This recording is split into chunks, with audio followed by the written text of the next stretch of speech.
We got two big, potentially #1 contenders fights with Arman Tsarukyan versus Dan Hooker and Belal, remember the name, Muhammad versus Ian Gary. And we got the return of one of my favorite fighters, Shamil Gaziev. Let's get into the card, man. All right, man. I think this is a pretty easy fight to predict. And Dan Hooker's last fight, and he hasn't fought in a while because he had broke his arm. He got into a war with fucking Gamrot. Did we just see what Charles Oliveira did to Gamrot? I know Gamrot took the fight on 2 weeks' notice, but Arman Tsarukyan already beat Charles Oliveira, dominated him with the wrestling. Besides getting caught in the guillotine in the first round and almost getting caught in the darts in the third round. But other than that, it was all domination from Arman Tsarukyan. What do you think Arman's going to do to Dan Hooker if Dan's going to fucking war and the hell and back with Gamrot, bro? I think this is an easy pick. I think, Dan's a tough out, so I don't know if he'll get finished. I don't know. Arman might have a lot of anger, bro, because he might be kind of salty that, he got hurt, and now there's a narrative saying he fucking misses weight and all that shit, but he was hurt. He had a back issue or something. So Arman might go in there very salty and try to literally elbow Dan Hooker's head through the octagon. So another thing about Dan Hooker, he doesn't have the best sprawl. Every time Gamrot was shooting, the way he was able to get out the grappling was by pulling like these front like headlock guillotine type things. That's not going to work against Arman. This is a completely different level of grappler than Gamrot the Smudger. If Dan Hooker can keep this fight on the feet, he's got a good chance of winning this fight because his striking is definitely better than Arman, I think. He's also got a good chin. He's tough as hell. I mean, if you're in the pocket with DP, fucking teeing off on DP, I'm sure you could tee off on Arman. But Arman, I just pray to God, don't do an Islam Makhachev smudge performance. Please. With the Arman, I've seen his fight with that Silva dude, and he finished him with ground and pound. So, Arman's not a submission chaser. He's more ground and pound. Elbows. He was fucking hammer fisting the fuck out. Yeah, like, Arman's not going to smudge. Arman, if you smudge, I swear to God, you waited like a year and a half, and you're going to come back and smudge. For the love of God, do not pull Islam Makhachev. I don't think he'll do that, though. I think Arman's going to beat Dan Hooker. Unanimous decision, 50-45. Dan Hooker's to the tough out, so I don't think Arman will be able to finish him with the ground and pound, but Dan Hooker's going to look like he got hit by a train after this fight. Just think he's going to take him down, controlling, ground and pound. Dan Hooker might be able to get back up, but, Arman's got okay striking. I mean, he outstruck Charles Oliveira when they were on the feet because Charles was on the back foot running the whole time. I think this is an easy pick. I think Arman takes care of Dan Hooker like easy work. Now, this is a tricky fight because Belal going and trying to strike with JDM just to prove a point was some of the dumbest low IQ shit I've ever seen. Ian Gary coming off, he's the only one to defeat the Carlos Prates puzzle, and he did it easily besides getting caught in that 5th round. And Carlos Prates is literally knocking everybody out. So Ian's got a granite chin. He don't get enough credit for that. He's got a granite chin, bro. Belal, granite chin. The only way I see this fight stopping is if Ian Gary's finally able to pull off submission. Because Belal is going to eventually take him down this fight. Belal's not going to do that stupid-ass game plan, try to strike with Ian Gary the whole time.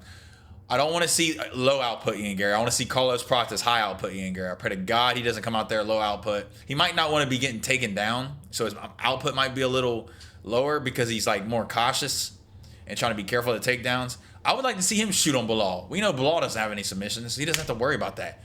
Do the shit you was doing against Carlos Prates, bro. Mix in your takedowns.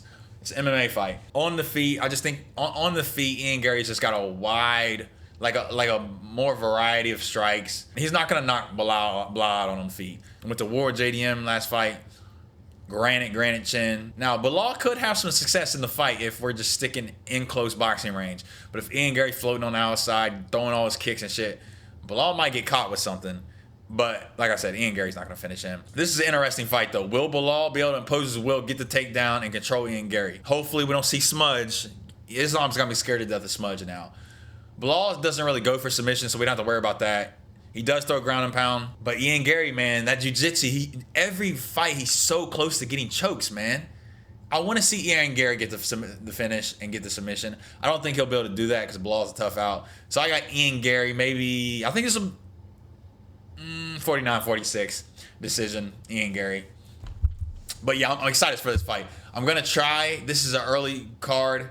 I should have energy. I'm going to try to stream these last 2 fights, do my live reaction because those are fun, and commentate the fight. So, and I'll be hyped, I'll be nervous, I'll be ready to rock and roll. So, really excited for these two the main event and the co-main event. Let's talk about this real quick. Jack Hermanson brutally KO'd by Gregory Rodriguez, going down a weight class to fight against, you know, that fight he had with Mateus Rambeski is one of the most brutal fights I've ever seen. You know, Jack Hermanson, crafty vet, but he's got no pop in his hands.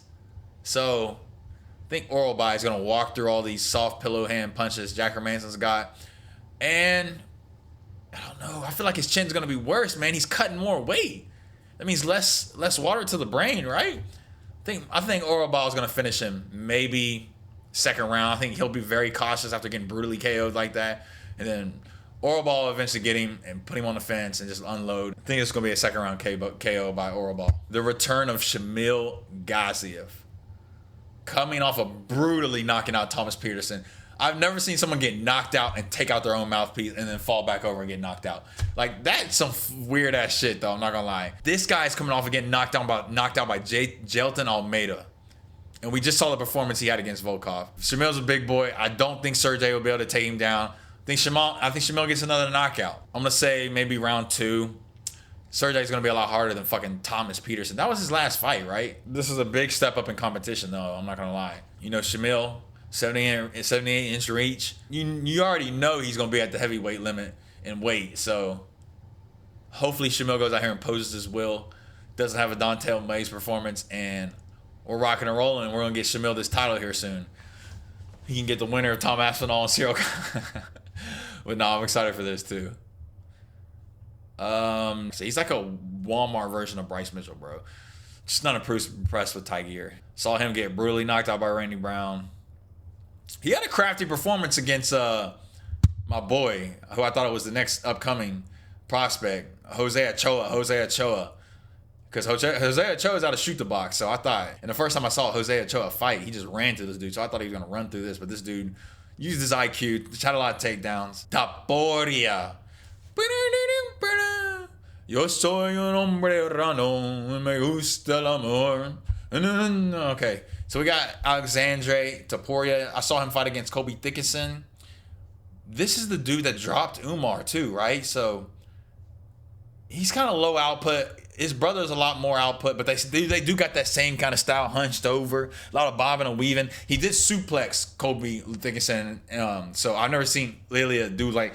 He had his back and he picked him up and threw him over his head. So that was kind of fire. But I think this could be a dangerous fight, bro. Because Umar struggled. I'm not going to say struggled, but Umar was in for a good fight against this dude. His last name is Taporia, bro. Y'all got Bo Nickel fighting on fucking UFC 300. Y'all got to move Taporia up, bro. What are y'all doing? Hey, there's no women fighters. I might watch the whole fucking card, bro. And that will be my breakdown of this Saturday's Qatar fight night.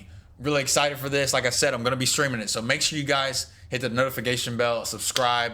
Also, if you enjoyed the predictions, you want more of these, like the video, help me out a lot. And I appreciate y'all, and I'll catch y'all next one. We out. I'm him, I can tell you from the jump, I'm a different breed. Bought a new tech, free shot, no referee. I ain't gon' force, nah shit, I'ma let it be. White gold shining, diamonds red like the 7 Seas.